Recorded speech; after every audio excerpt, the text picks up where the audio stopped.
સદગુરુદેવ કી જય હો સત સાહેબ। તો આજે આપણે બંદી છોડ સદગુરુ રામપાલજી મહારાજ કી જય હો, પૂર્ણ પરમાત્મા કબીર સાહેબ કી જય હો। તો આજે આપણે કારણ કે આપણે આ ગીતાજી માટે થોડીક આપણે વાત કરવાની છે, કારણ કે આ આપણે ગીતાજી આપણા ઘરની અંદર ભળ્યું છે બરાબર, પણ આપણે આની અંદર લખેલી વસ્તુ છે એ પ્રમાણે આપણે કાંઈ કરતા નથી બરાબર। આપણું મનુષ્ય જીવન એવો બધો થઈ ગયું છે કે ખાવું પીવું ને કામ કરવું અને મરી જવાનું બરાબર। જાય એના કોઈ સમાચાર નથી, જન્મે ને કોઈ પૂછતું નથી, આ જગત આમનામાં હેલ્યા કરે છે બરાબર। ગીતાજીની અંદર છે બરાબર, ગીતાજીની અંદર આપણે આ ગીતાજી છે બરાબર, તો ગીતાજીની અંદર આપણે શું લખ્યું છે તો એ આપણને કાંઈ ખબર છે અને શું એને શું તો એનું કાંઈ સમજાય। જો આ તમને બતાવું છું તો આ છે જ્યોતિ નિરંજનનો 21 બ્રહ્માંડ કહું છું, તમને નજર આમ આપણે બતાવું છે 21 બ્રહ્માંડ। ત્યાર પછી હવે તમને આવે છે આ છે એક બ્રહ્માંડનું લઘુસૂત્ર, જો શંકર પાર્વતી અને જેમ છે કોઈ દી ક્યાંય બતાવ્યું નહીં કોઈ વસ્તુ છે। ત્યાર પછી ગીતાજી તમારા ઘરે પીડ્યા છે, તમારે કોઈ ચોક્કસ નથી, ના નથી પાડતા હશે ભાઈ બરાબર। ત્યાર પછી હવે આવે છે તો આની અંદર આ ઝાડું આવે છે, શું છે આ ઝાડું જોઈ વિડીયો બનાવે તો, કારણ કે પુસ્તકો વાંચતા નથી, મોબાઈલ આ ઝાડું છે, શું છે આ ઝાડું, આ મૂળ છે તો બરાબર। તો આ હું આ લખ્યો, આ શ્લોક લખ્યો ગીતાજીનો, આ શ્લોક છે, તો એ શ્લોક હું તમને વાંચી સંભળાવો છો। શું કે ખબર, ગીતાજીનો અધ્યાય નંબર 15 શ્લોક નંબર 1 થી 4 1 થી 4। ત્યાર પછી 16 અને 17માં શું કે, કબીર અક્ષર પુરુષ એક પેડ હે, નિરંજન વાકી ડાળ, તીનો દેવા શાખા, પાત્રોપ સંસાર। જો આપણે ઊંધું કરી નાખ્યું ઝાડવાનું, શું કરી નાખ્યું ઊંધું કરીને મૂળિયું આવી ગયું। જો ગીતાજીમાં કહે છે પણ આપણે સમજાય પડતી નથી। શાસ્ત્ર આ છે શાસ્ત્ર વિરોધ સાધના અવરોધ, ઊંધો લટક્યું વૃક્ષ આપણે અહીં કરીએ છીએ, ડાળીઓ હુકાઈ ગઈ બરાબર। તો આવી રીતે આ છે ગીતાજી છે તમે છે, આવી રીતે કોઈ બતાવતો નથી બરાબર, તો તમને શુદ્ધ બતાવે છે, જોઈ લીધો। ત્યાર પછી હવે હવે ગીતાજી પાસે થોડી તમને વાત કરવાની છે। ત્યાર પછી હવે આવે છે બધા ચેનલોમાં સત્સંગ આવે છે, રામપાલજી મહારાજના સત્સંગ આવે એ પણ તમે જોઈ લો। ત્યાર પછી બતાવવાનું છે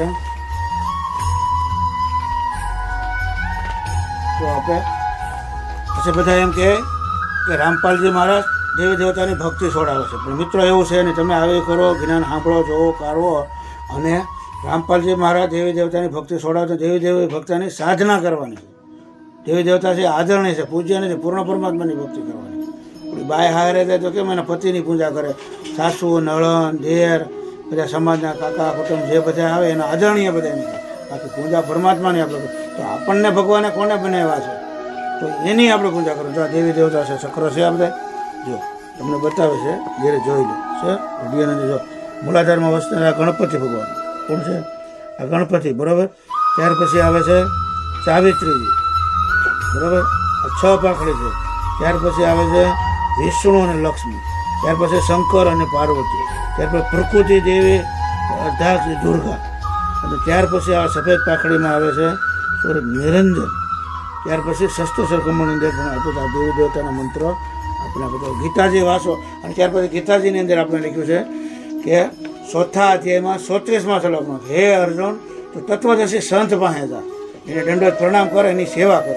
તો આપણે કોઈ દી તત્વદર્શી સંત પાસે ગયા, તમે એટલી બધી ટીવીઓ આવે છે, એટલી બધી ચેનલો આવતી છે, કોઈ તમને ચોપડા ખોલીને બતાવશે નહીં। તો આપણે પાસે પુસ્તક ગુરુ મહારાજના આશ્રમમાં તમે જાઓ એટલે તમને એની અંદર તમને પુસ્તકો બધા પ્રદર્શનમાં જ મેલેલું છે બધી। તો જો બરોબર દેવી દેવતાની ભક્તિ આ તમને છોડાવતા નથી ને, ખરો ખોટો તમે વિરોધ કરીને આપણે આપણા કર્મ બગાડીએ છીએ બરાબર। તો આપણે જ્યારે સાધુ સંતો બધા જ્યારે આવે છે ત્યારે આપણે હોય તો ખરા, પણ એને લોહી પીવામાં એને હેરાન કરવા, પરેશાન કરવામાં, પછી આપણે એની મઢીઓ પૂજી તો એ શું કામનું। જીવતા મા બાપ હોય ત્યારે આપણે એને હાસવી નહીં બરાબર, જીવતા બાપને લટ્ટા મરી ગયા પછી હારો હારાત નાખી અને લોકોને બતાવી તો એ શું કામનું એમ। તો આપણા કર્મ તો લાગી ગયા છે બરાબર। તો જગતગુરુ રામપાલજી મહારાજ એના કમળના આપણે ત્યાં મંત્રો આપે છે અને એની પહેલાં સાધના કરે, પછી સદગુરુ ઉપદેશ। તો આવી રીતે જો ગીતાજી છે બરાબર, તો ગીતાજીની અંદર આપણે શું લખ્યું છે એ પણ તમને હું ઘણીવાર આવા વિડીયો બનાવી અને તમને લોકોને અમે વૈયા જાઓ, ગુજરી જાય સદા દુનિયા છોડીને વૈયા જાઓ તો આ યુટ્યુબમાં વિડીયો હશે અને તમારે 101 પેઢીને કલ્યાણ થાય। જ્ઞાન ગંગા ચોપડી જ્યાં મળે, ગીતા તારું જ્ઞાન અમૃત છે, ત્યાં પણ જ્ઞાન ગંગા ચોપડી જ્યાં તમને મળે, અમારા ભક્તો કોઈ પણ ગામડાની અંદર સેવા કરવા આવે તો એ તમે જ્ઞાન ગંગા વાંચો અને એની અંદર લખેલી વસ્તુ અમલ કરો, નિયમો કરો, નામ દીક્ષા તમે લો તો તમારે 101 પેઢી કલ્યાણ કરાય, કારણ કે પરમાત્મા ધરતીમાંથી આવી ગયા. અત્યારે તો પોચુમાં એક જ એવા સંત આવ્યા છે કે આ સંત જે હરિયાણાની અંદર ભાડ આવી હતી તો 300-400 કરોડનો બધો માલ દીધો, અને કોઈ પણ સ્વાર્થ વિનાનું. કાંઈ મારે નથી, કોઈ હોટ જોતા નથી, મત જોતા, કાંઈ નથી જોતા. પાઇપલાઇન 300 પછી ડૂબી મર્યું તો આખું હરિયાણા. અત્યારે રામપાલજી મહારાજનો હરિયાણાની અંદર ડંકો મળે. એ તત્વદર્શી સંત છે. ત્યાર પછી નાચરત અમે છે ભવિષ્યવાણી કરી, એવા તો કેટલા વિદ્યાર્થીના ભવિષ્યવાણી કરે, એવા પણ અમે તમને વિડીયા બનાવી અને તમને આપશું. અને તમે યુટ્યુબમાં ચેનલમાં જોવા અને તમારો પગ હેઠેથી જમી થઈ જાય, તમારા આંખમાં જાંહોડ આવી જાય કે ભગવાન ક્યાં તમે સુકાયેલા હતા, તો તમે જોજો. તો આ છે આપણે ગીતાજી. તો ગીતાજી તમે વાંચજો, બરોબર? એટલે તમને બતાવ્યું છે. તો હવે ભાઈ અમારા આગળ બીજા બ્લોકમાં બનાવશું.